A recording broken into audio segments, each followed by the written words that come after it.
Hello everybody, it's Rugby TV. It's of course Wednesday night when we bring you the very best of what's happening in the world of Western Province Club Rugby. It's all systems go. It's Club Rugby fever, as it always is in Western Province during the Club Rugby season, and happy to say that most of the clubs are back in the park now.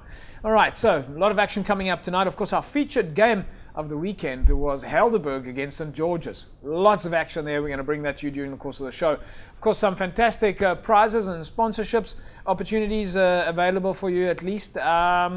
Big thanks to Hisense, our first sponsor here. Has come aboard with Cape Rugby TV as their technical partner. Score Energy Drinks. Well, you know them well. They're, of course, on board with Western Province during the Club Rugby Sevens and big partner to Cape Rugby TV. Dulux Maitland. They're at number 30 Coburg Road. They're on board with Cape Rugby TV. They'll solve all your problems. And, of course, Colour Tone have come on board with Cape Rugby TV. Don't forget, during the course of the show, you'll be able to win yourself that case of Score Energy Drinks. And tonight, also, we will announce the winner of that Hisense 40-inch smart TV courtesy of BestMed. That comes up during the course of the show. So make sure that you keep your Hisense mobile phones handy so you can SMS to 33090 the questions that we need answered. Let me introduce you to my panel this evening. Jerome Parvater, Head of Talent Identification, Coach of the Under-21s.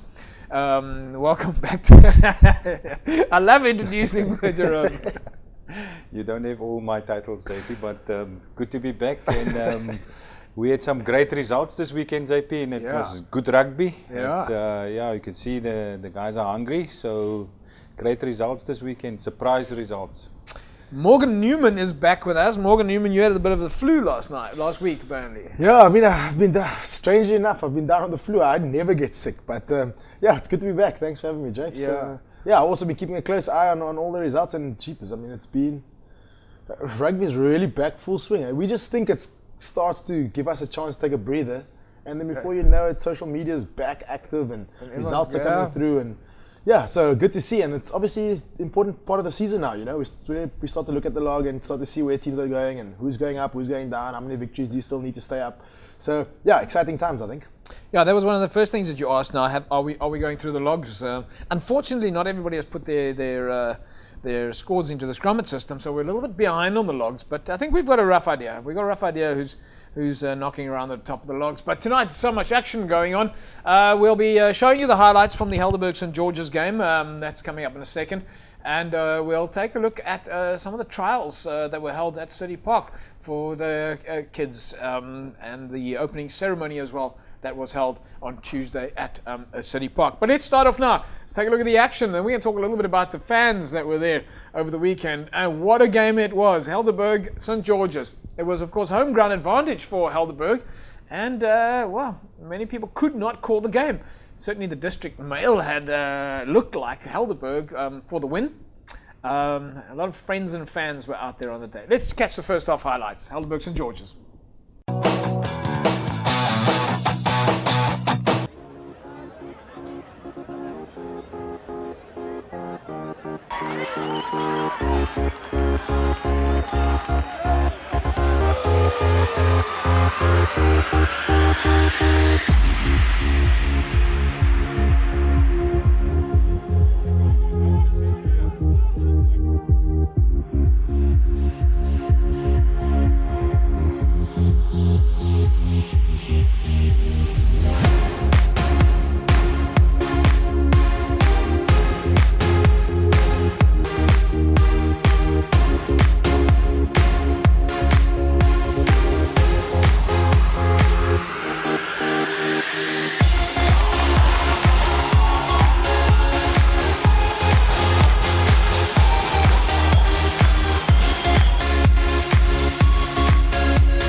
All right, a packed stadium there, of course, at the Charles Morkel Stadium. You can see Helderberg going into the lead 17-14 at half time.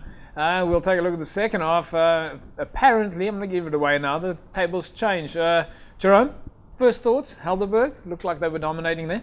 Yeah, first half looked like they were really in the game, and I think for St. George's to turn the table around was good. But I think if I look at the scrums, they pretty matched up. I thought that Helderberg is going to be stronger in the scrums, but it looked like St. George's held them in the scrums. And look, that game would always be to the last minute, because it's from I saw some guys who played for St. George's are playing for Helderberg now, like Morne Adams, the scrum off. And there's a couple of other guys also.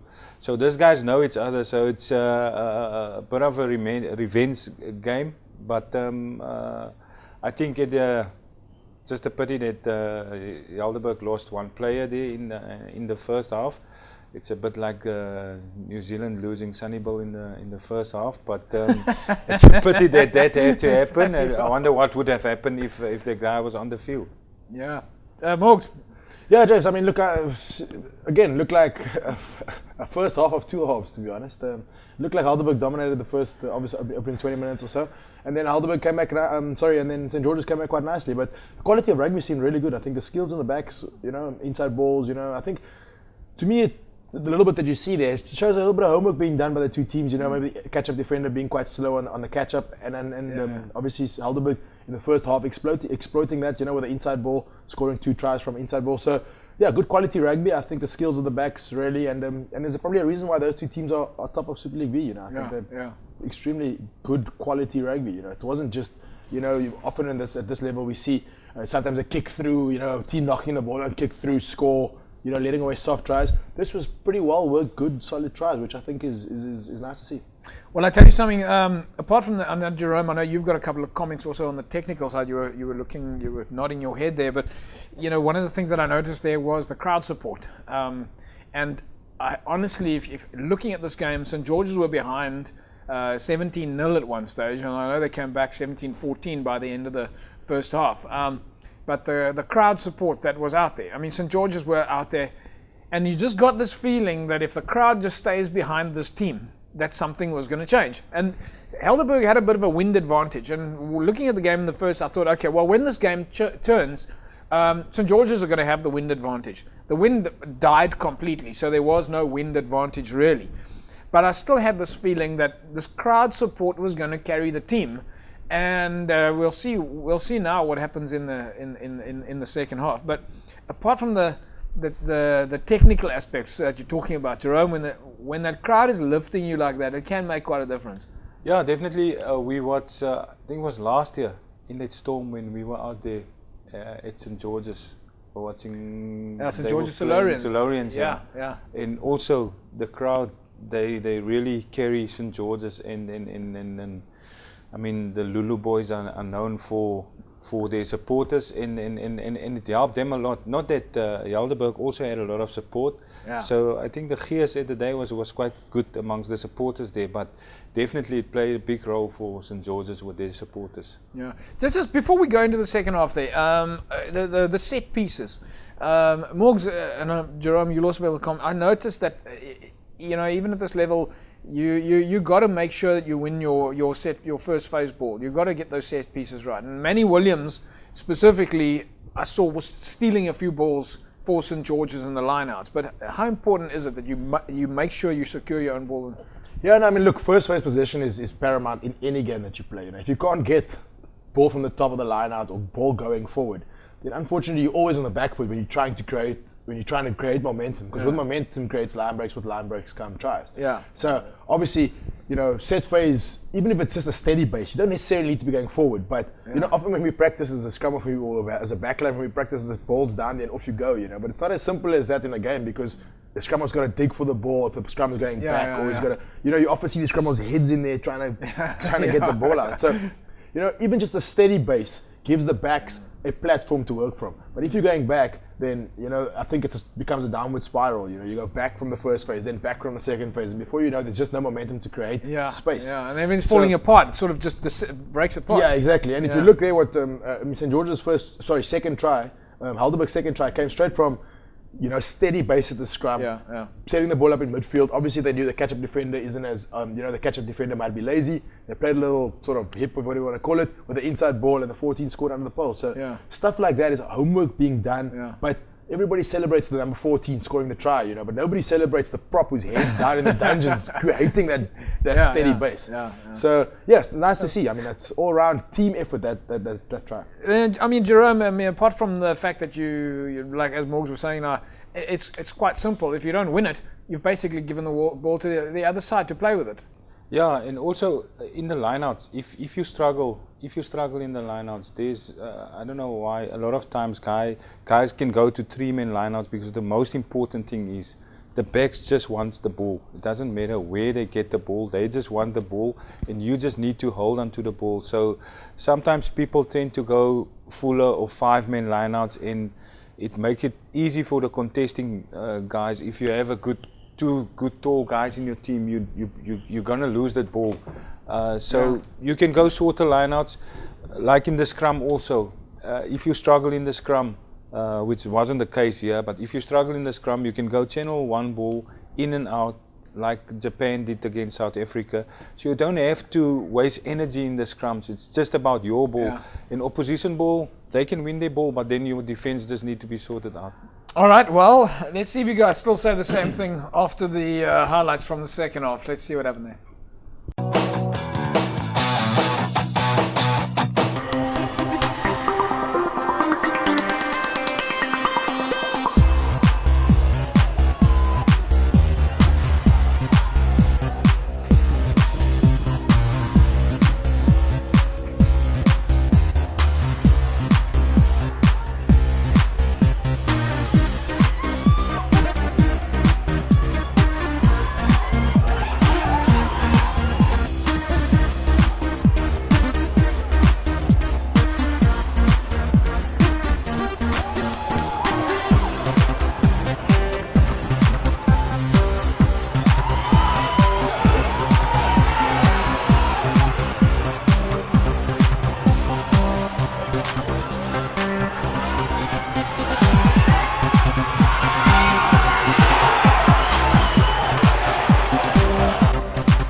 Nothing but fantastic rugby. Can't say much more about it. Fantastic club rugby.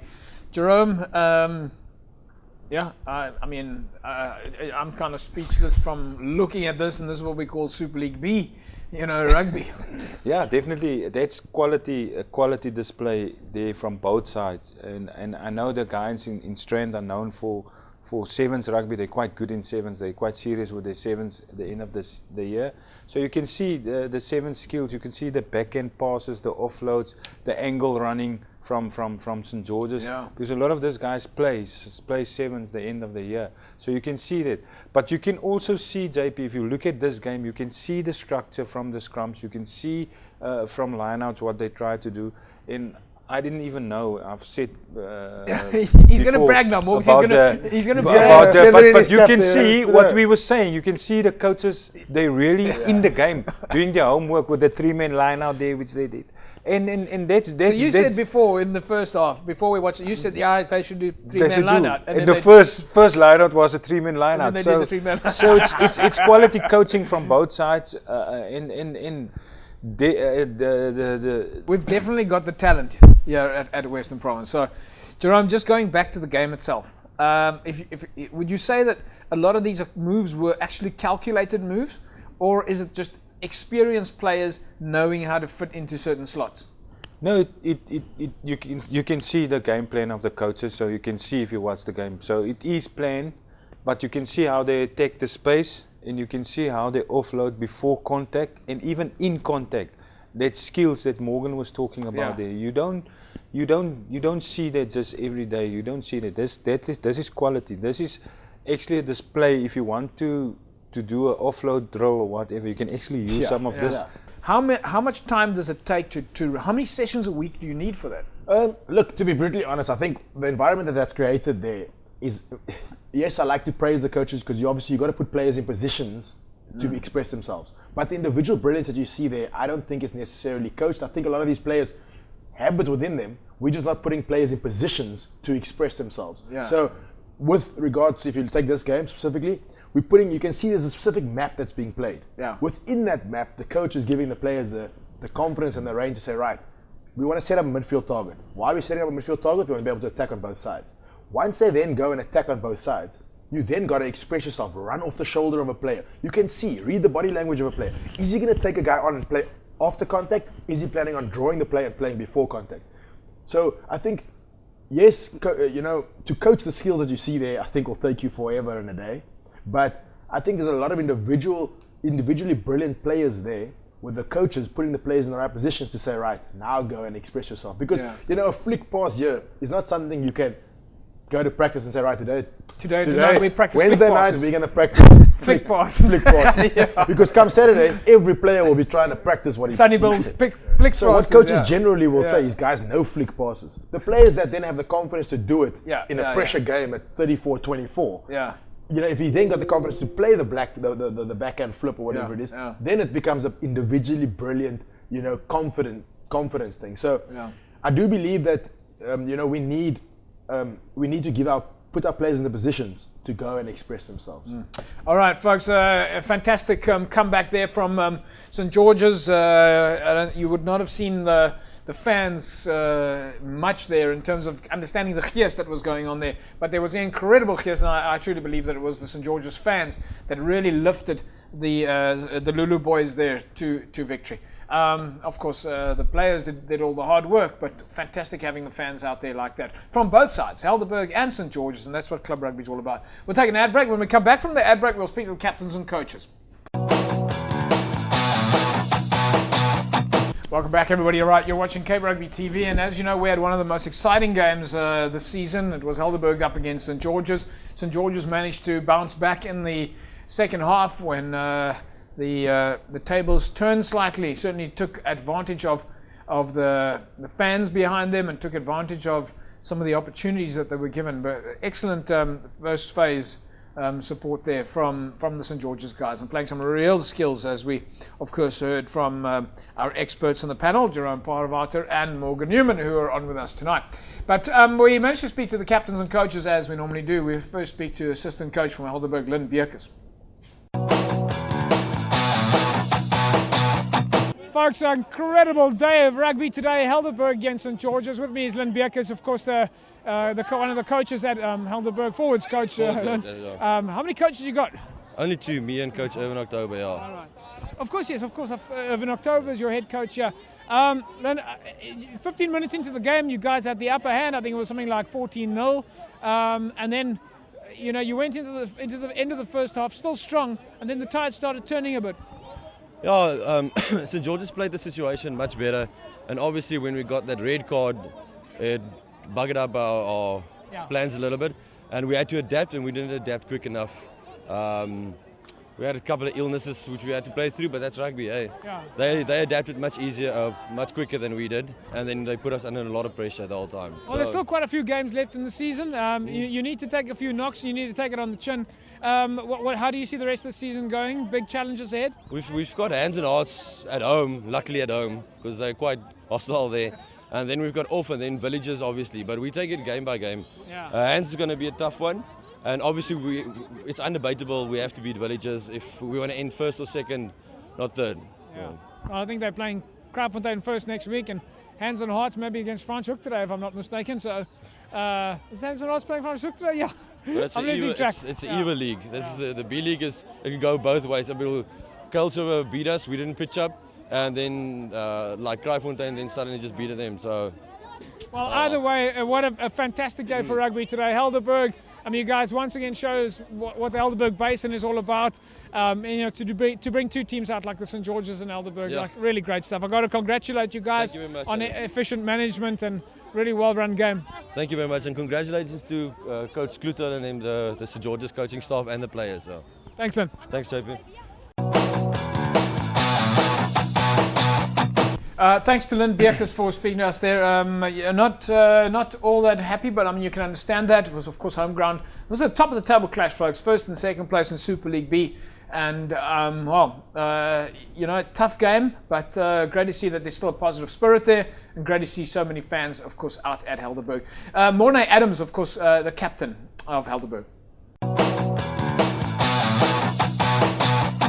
Right, folks, monster game today. Helderberg against St. George's. With me now is the captain of Helderberg, Morné Adams.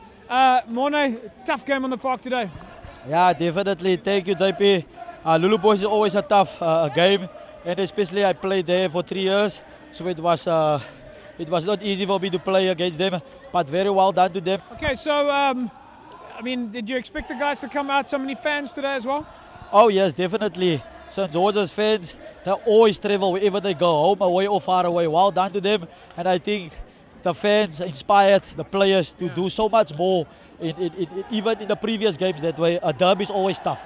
Tough today. I mean, you're showing the scars. Yeah, definitely. It was an accident, I guess, but we played also well, but it didn't go our way. But again, well done to the George. They played absolutely well done. Wow, great stuff. That's great spirit, Morné. Fantastic, great leadership. Thank you very much, sir. Thank you. Bye-bye. All right, of course, Morné Adams there for Helderberg, and we managed to speak to the winning captains and coaches. Charlton Kluter is, of course, the coach at St. George's. A very happy man. I had to work on getting him to smile. I don't know why he wasn't smiling more at the game. Right, folks, with me now is the coach of St. George's, Charlton Kluter. Charlton, what a game. Yeah, JP, a local derby is always a hectic game. Just hats off to the boys that put it through for us. Yeah. It was emotional, it was everything, but I'm just happy. Just tell me about this first, that first half. I mean, you guys were behind. In fact, you were behind for most of the game. Yeah, well, the first 20 minutes we were not in the game. I don't know what happened. I think the guys were too tense. There was also a bit of wind behind you guys, or against you at least. Yeah, but even so, I was still believing in my team. Yeah. I can't say for a minute that I was thinking that we're going to lose this game. Yeah. Is there a lot of tension during the week? I mean, everybody's been talking about this game. It's been in the newspaper. We spoke about it on TV. I mean, look at the fans. Yeah, we prepared well Monday and Tuesday. Thursday was a bit of a setup. We had withdrawal this morning actually, so we had to put in another guy on the wing. But yeah, the week went well. We always prepare well. The guys always on the field. Although we have to practice 8 teams on one field, I want to state that because we are 2 clubs practicing on one field. But even so, the guys are there, and that's what community rugby is about. Well, Charlton, now you can go into that change room and have a cold one and enjoy it. You can smile for the first time in 3 hours. Yeah, thank you, JP. Thank you. Yeah. Thank you. Finally, a smile there from Charlton Kluter. I haven't seen a coach that tense on the side of the field in a very long time. Stick around, folks. We're also going to introduce you to some of the fans that were there on the day. Always good to catch up with some of the folks on the side of the field. But we first catch up now with Armin Bailey. He's, of course, the captain at St. George's. Right mense, saam met my is Armin Bailey, hy's natuurlik die kaptein by St. George's, anders te genoem die Lulu Boys. Armin, groot victory vir julle vandag. Ja, dit is Helderberg is altyd 'n tight game. Dat ons buurmense so ons verwag altyd 'n tough game. Die seisoen sover gaan goed. Sover so goed. Bietjie stadig begin in die seisoen, maar die mannetjies het bygekom en ek dink ons manne kom stadig by na die veld toe.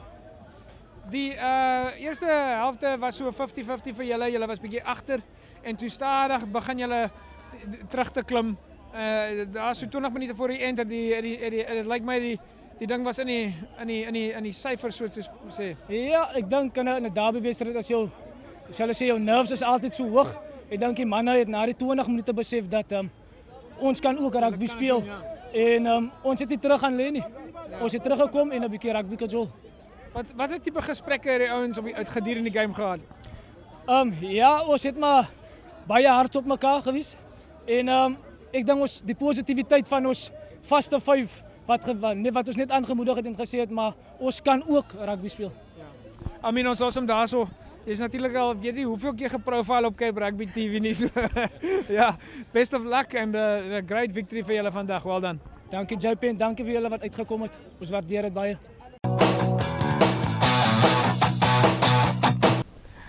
All right, there we go. Armin Bailey, of course, a stalwart in Western Province Club Rugby. Everybody knows him. Fantastic leadership and well played there. Before we talk about the fans, Jerome, the leadership, of course, important, huh? Yeah. Armin is a very experienced player, and it's good to see that he's back at his old club. He's been to a few clubs, so it's good to see that he's back with his old club. Wolves. Yeah, he obviously carries the respect of the players, and from number 9, it's also a nice, easy place for him to bark at the forwards as well as bark at the backs. So, Mona Adams also captain at Helderberg. He's been around a long time. Also from St. George's. Also from St. George's. I mean, this is a typical derby match, eh? Yeah, no, this is. I tell you what, the amount of niggle that must have been in that field. It's actually not. Really cool. Actually not. By niggle I mean, just the amount of tension, the amount of so many players wanting to win it so badly for their different reasons. And I'm so glad you mentioned this because I wanted to talk about this in the show and I nearly forgot about it. There are some people who still say, club rugby can get violent and so on. And I know that from time to time there are issues at club fields. But the reality is, I watched this game, and if you ever thought that there was a game that maybe there was going to be a rough up, I didn't see anything. I didn't see anything but good, clean, smart rugby. The fans were having an absolutely fantastic time. There were no problems. The players who, like when you have derby matches like that and ex-players, you can expect that there's going to be a scuffle. Nothing. No problem. This was good, clean, smart rugby, and that's exactly what it is that we're looking for in Western Province. It's JP. I must say the ref played a big role there in giving that card in the first half. Yeah. So he stamped his authority on the game and made the guy they clear. Yeah. He's not going to take any of that. So that's also good. That's another thing. We talk about the referees. That people do complain sometimes about the referees, but we got to give credit to these referees, Wimpy and Zahida Polis. These guys were refereeing on the day, giving up their time to be there. They actually were in charge of the game. They controlled it well, without any emotion. It was really just well handled. It was a fantastic display of how rugby can work for the community. Because I kept thinking, if this game was not on at that time between 4 o'clock and 6 o'clock, or the team before that, where would everybody have been? Everybody would probably been, I don't know, getting out of hand somewhere. They couldn't go swim because it was too cold. So they should have maybe do something else. They're making braafvleis somewhere. Potjie kos and braaf. Right, folks. As you heard me talking earlier on, I spoke to you about the fans, certainly the fans. Everybody wanted to get on TV, but we managed to just give you a little bit of a taste of some of the fans that were out there. You would have seen some of the fans standing behind me during the course of the interview there. And we just had to speak to one of the folks. or one or two of the fans, just to give them a little bit of exposure, but more importantly, just to show you what club rugby is all about and the passion behind it. Folks, I'm at Helderberg. Thousands of fans here today. All right, and of course, club rugby would not be club rugby if it wasn't for the fans and the communities in that. Wat is jou home club? Makassar. Makassar, alright. Jy het 'n paar sekondes om my te sê wat jy wil. Hou maar nou hy. Ek is nie bang nie. MC tot laat so ons speel in die Super League. Ons leer top op die huidige hom. Would you say you're St. George's biggest fan? Yes, I would. Okay. I travel home and away. I've seen you away. With that, I'm always on the practice field. Okay, we'll leave it at that. So that's what, folks, that's what club rugby is all about. The kids are here as well. Come here quickly. All right, there we go. Club rugby at its very best, all done and dusted. Crazy fans, absolutely loving their sport. Right, folks, BestMed, of course, for the last few weeks, have been offering you the opportunity to win yourself a Hisense smart TV, courtesy of BestMed, a 40-inch smart TV. So during the course of the last few weeks, you've had an opportunity to enter this competition. Congratulations to the BestMed winner. You're going to be contacted by the folks from BestMed, Andre van Rooyen. Andre, you are the winner. You win yourself a 40-inch full HD smart TV courtesy of a BestMed. The guys will be in touch with you. We'll need you to, of course, bring your valid TV license, and you'll walk away with a 40-inch smart TV. Congratulations. And thanks for entering that competition. Right, folks, we'll take an ad break. When we come back from the ad break, we'll take a look at the other results in Super League A. And don't forget, we'll be taking a look at the trials for the juniors that was happening over at City Park yesterday. Back in a sec. Folks, you're watching Cape Rugby TV, and on board with Cape Rugby TV is, of course, Dulux Maitland. They're situated number 30 Coburg Road. Dulux Maitland will tint anything for you. They come out to your premises. They'll give you expert assessments. If you want to save a lot of money with your projects, especially if you're a contractor, Dulux Maitland will come to your premises. They'll spec your premises, and they'll work out exactly how much paint you need. And at the same time, they will take a look for things like damp or any other construction matters that they need to give you advice on. Look out for their rock grip ranges, including the wall and ceiling paints, the acrylic roof paints, as well as the plaster primers, all available, of course, at Dulux Maitland, number 30 Coburg Road. Visit the store, and well, when you are there, fill in the form and you put yourself in the mix to win a contractor's trailer worth 15,000 Rand. All right, welcome back, everybody. It's Cape Rugby TV. Right, let's take a look straight away now into Super League A. Something interesting results there. Durbell, 59-32 over Brackenfell. False Bay, 83-24 over Primrose. Benil Villages went down to Hamilton's 83-17. And SK Warmers with a 19-13 win over Belhar. Morgs, let's start at the top there. Durbanville, Brackenfell, 59-32. Brackenfell have been making a good comeback this season. Durban will be very happy with their comeback, though. Yeah, I mean, look at the result, and you would have thought that Brackenfell would have put up a bigger fight there. I think, they started like a house on fire in Super League, but again, depth, I think, is probably starting to play a role there. A few injuries, and then they can't keep the pace. And Durban, who started very slowly, are clearly showing that we spoke about it at the beginning of the year. When they lost their first game, we said, don't worry, these guys will be back. And, but it's the same thing with if we look at Tygerberg and SK Warmers, maybe. Is it not a question, Jerome, that they are getting into their zone, so to speak? What's that SK game on Sunday against Belhar? They actually done well there. Just coming from fasting and to beat Belhar, who's been playing. It was good for them to beat them, and Belhar, but unlucky not to win that game at the end there. Couple of mistakes that they've done at the end there, but it was a good game of rugby. False Bay, though, 83-24 over Primrose, Morgs. Primrose, of course, coming back after the break now as well, but False Bay are still showing their strength. Yeah, I mean, we all know Jono's got a good thing going at False Bay, and I think they've got, got the depth. This is kind of where they kick into gear, really. I think also, you know, Volkswagen are in a good position. And if you look at where they are on the log, you know, they started with a lot of their tough games are all out of the way now, and I think they've got, you know, sort of tapering down towards the end of the season, waiting for other results to go their way. So, yeah, Volkswagen always a good side, and but again, you know, I would have thought Primrose would put up a bigger fight. We played Primrose at Primrose, and it was quite a tough day out there. So they've got a lot of new sort of new faces at Primrose, so I would have thought a bigger fight, but. 83 points is never nice. Yeah, well, it's funny though, talking about 83 points, it was 83 points for Hamilton. I'm going to leave Morgan Newman out of this picture now because he was part of this game and I need to keep Morgan Newman as neutral as possible. But Jerome, 83 points, talking about that. Falsebay getting 83 for themselves, and Hamilton's 83 on the day. 83-17 against Peniel Villages. Maybe the gap is just a little bit too big. Yeah, it's never a good result. I think it's not good for the players of Peniel Villages also, like every week taking a hammering. So I don't know what they're going to do, but I think I watched their game against Durbell. In the first half they were putting up a fight and they actually gave Durbell a game. At the end Durbell ran away with it. Yeah. But they need to look at, maybe they've got some injuries or whatever, but they need to look at their squad, and they if they want to survive, they need to pick up some points. All right.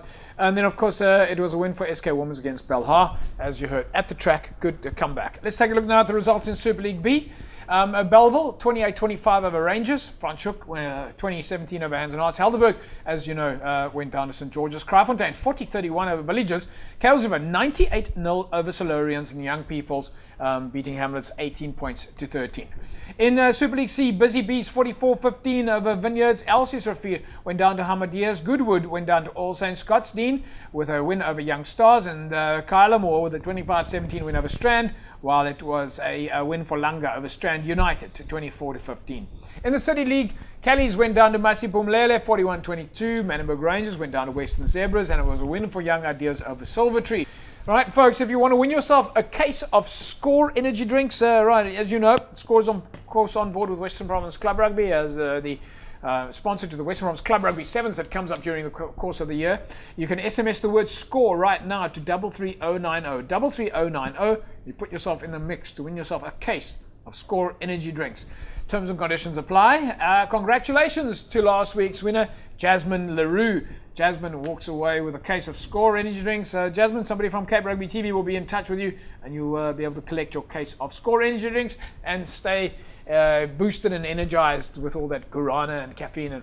But a fantastic drink. If you haven't had it, folks, do yourself a favor, get this can in hand. It's a great energy drink. I certainly use it before any exercise that I plan on doing, because I need to get a little bit of a lift. All right, folks, if you still want to win anything on the show, remember then the short the keyword is 33090, at least the short code, the number that you need to text to. So keep all those winners handy.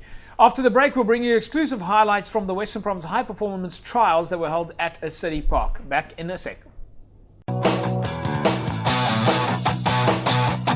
Oh, welcome back, everybody. As you know, the kids have been getting ready for the Grant Como and the Craven Week, but there are some more high-performance trials that are happening at the moment with the Best Med School of Excellence. Some of the further trials were held for the under-15s and the under-17 age groups. Smaller schools and clubs were asked to nominate players for the program. We got out to City Park yesterday to see some of the highlights and speeches from some of the dignitaries.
Trials there for the kids to take a look at some further talent.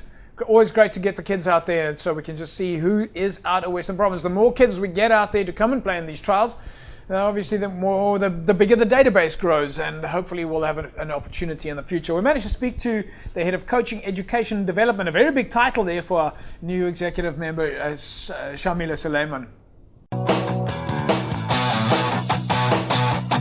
You know, we have the Craven Week teams, we have that process of trials and selection, etc. And there's a whole lot of players, talented, skillful players left out of the system, out of the Craven Week system, you know. And unfortunately, over the years, we've seen a lot of them getting lost to the system of rugby. And so with programs like these, development programs in particular like these, we're able to sort of put them into a catchment area for later selection and for progress through Western Province school systems, and hopefully, you know, through to senior systems. We've also heard today from the senior executive chairperson, rather, of the High Schools Committee, that from next year, from 2018, the high school structure, competition tournament structure will be changed, and that SARU has also come on board in terms of expanding, particularly Western Province. You know, we're so blessed with so many clubs, with so many club rugby players, with so many school rugby players, and with that, of course, there's going to be a change in structure. With that, there'll be one more team added to Western Province's participating teams in national tournaments from next year. So it gives these young players an opportunity to strive more than just to perform at a provincial level, but also to, through this kind of structure, seek national colours, and that's what we're hoping to do here today. We're hoping to unearth the natural talent that we have within our communities and amongst our communities. So nice to see Western Province certainly looking for a few further development opportunities there, and we will keep a close watch on which of those kids are going to come through the ranks and hopefully get spotted by some of the schools or some of the clubs out there to further support their development. But speaking about schools, we managed to speak to the Western Province Rugby High Schools chairperson, Mr. Gervin Grovier. Look, we are the guys that does all the admin behind the scenes. So we've divided the whole Western Province into regional teams. So what we're trying to achieve is to create as wide a base as possible at the bottom, and then from that base try to select boys with serious talent that will come through and be able to be competitive next year when our trials start for the selection of our provincial teams. The majority of them came to the trials for Craven Week and for Grand Como Week. And after that round, we've selected a group of players out of the A1, A2, A3, A4 schools. So what we have here today exclude the premier schools, so as to we want to give opportunities to disadvantaged communities. So we've done through the selection process, identified a squad of 30. They've been with Wilfred Kipido at the High Performance Center in Belleville. And they've been training and preparing, and today what we see on the fields is what they've been up to so far. Look at the bottom line of what the restructuring of SARU's competitions for next year at schoolboy level. It will mean that we in the Western Province will be afforded an opportunity to send down another team. Now, as you would know, there are targets associated with these teams. So the extra team, it will be based on a 50-50 target. So it will create about 11 opportunities for our players from disadvantaged communities to make it into the team and to play at a national tournament. I think it's a wonderful opportunity for anybody who's really serious about rugby and wanting to perform at a higher level. High School's chairperson, Mr. Kervin Grove, was speaking to us there in terms of the opportunities created at schoolboy level. We also managed to speak to the president of Western Province Rugby Football Union, Mr. Thello Wakefield. Very successful. As you can see, we have quite a few rugby players here, and they're all walking around with their T-shirts and golf shirts, and it's great for us to have them here and to unearth the hidden talent. We invited 6 teams, and this will be an ongoing thing. We've kicked it off this year, and we hope to continue in years to come. And I must thank all the staff members of Western Province who's been involved in organising this event. It's great for our youngsters, like I said, and I hope that many more good things can come out of this initiative. Look, we've just selected the teams for the youth weeks, for the national youth weeks, and we realized that there are quite a few scholars out there that can make the grade, but unfortunately could not make it to the top. So we are actually creating opportunities for them to showcase their skills, and from here they'll go into a special elite group at the High Performance Centre, where they will be nurtured, trained and put through the paces, and also conditioned by Wilfred Kibido, and hopefully 5 or 6 of them, if not more, can make it to the top. The selectors will select a squad. They will work at the High Performance Centre under Jerome Parwater and Wilfred Kibido, and we will also arrange regular friendlies for them and see how they go on, and from there we'll take it and give them specialized training. Thello Wakefield, the president of the Western Province Rugby Football Union, just talking to us more about the development there, and hopefully we'll see the kids come through under his watchful eye. Right, folks, time for us to move on now. There's Super League A, of course, in action, and the rest of the clubs, Super League B. Let's quickly look at the fixtures coming up this weekend in Super League A. Milnerton are up against Primrose. Ishmael Dolly and the boys will have home ground advantage there. Peniel Villagers take on False Bay. They're playing at Peniel, and then Belhar and Durban. Morgs, let's quickly take a look at that. Jerome, let's start with you. Ishmael will be looking for a win. Primrose will be looking to bounce back, but of course, Milnerton's got home ground advantage. Yeah, but that would be a great game. I think that's the game that Primrose maybe would target, so it would be a good game. Yeah, and then Peniel Villagers up against False Bay and Morgs. Hamilton's just put 83 points on Peniel Villagers. Tough game at the park. Now they're coming up against False Bay that also just put on 83 points. This is going to be hard for the Peniel Villagers boys just to dig their way in there and put a smile on the face, so to speak. Yeah, I mean, look, it's a scary run, that actually. You know, late in the season, Hamilton's False Bay on the trot. 2 in a row. It's going to be tough. That's tough, but you know what? I think I think they must look more towards the quality of rugby they play as opposed to the result. Yeah, 100%. And then of course Durban are up against Belhar. Bronson and his boys will be looking to bounce back after the loss to SK Warmers over the weekend at the track. To be fair, away advantage for SK, but Durban on a momentum now. Belhar will be looking to bounce back. Yeah, but never easier place to go. You know, it's tough out there. Yeah. And I think if you look at the fixtures, sometimes you see can there be a little upset there. You think there might be a little bit of a on the bounce back, Durban is still riding the wave of it wouldn't be the first time that you see a team take a knock who bounces back. Exactly. Yeah. So look, Durban are a strong side and they're performing well, but don't write off too easily. No. I don't think anybody is. I think Belhar's been playing some fantastic rugby. They certainly got the gears and they got the fans behind them. So Accordion Park, Durban's going to have their work cut out for them. Let's take a look now in Super League B. Rangers and Silurians, Paarl, Kales River, Kraaifontein Young Peoples, Helderberg Hands and Hearts, Hamlets and Belleville, Franschhoek and Violets, and then Collegians take on Villagers. All right, so Villagers will be looking to bounce back, Jerome, but Collegians, of course, also coming off the break. Villagers will be bitterly disappointed after their loss to Kraaifontein. Yeah, and also Collegians coming off the long break. Yeah. So, Villagers, they would want to make up points because that league is quite tight at the moment. Yeah, watch out for that game, Silurians against Rangers. Silurians will be looking to salvage a bit of pride, but it is going to be a home ground advantage for Rangers at Surrey Estate, and I know that the butter chicken is going to be out there. So, You want to go and watch a lekker mau? Morgs, that's just down the road for you. Yes, Jack, don't talk about butter chicken. No, butter chicken at Rangers, so anyway to go.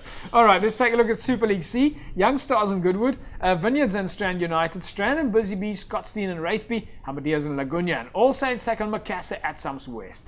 In City League, we'll see that it's Western Zebras against Temperance and City Tech take on Perseverance, Silvertree and Progress. Police and Manenberg Rangers, Masia against Young Ideas and Callies take on Watsonia at Knoll Avenue.